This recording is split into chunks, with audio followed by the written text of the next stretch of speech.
Réchauffement de la planète et montée des mers, compétition avec l'exploitation pétrolière, le tourisme côtier ou même la crise du Covid-19, la pêche artisanale africaine a de nombreux défis à relever.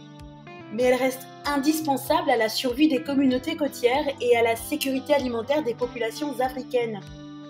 Les organisations de pêche artisanale africaines demandent des actions concrètes pour atteindre les objectifs de développement durable adoptés par les Nations Unies en 2015.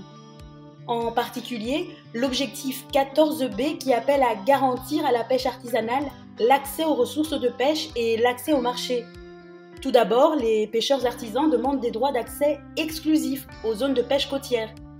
Ces zones réservées à leurs activités doivent être délimitées et mises en place de façon transparente, avec la participation des communautés mêmes. Ils demandent aussi que ces zones soient gérées de façon conjointe entre l'État et les communautés.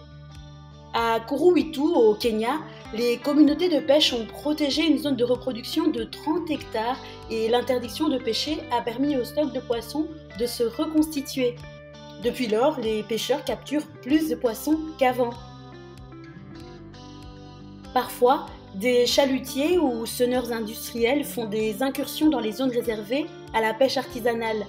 Pour empêcher ces incursions, les pêcheurs proposent des systèmes de surveillance participative où des pêcheurs lancent l'alerte lorsqu'ils voient un navire industriel dans leur zone et informent les autorités qui contrôlent la pêche pour qu'elles interviennent.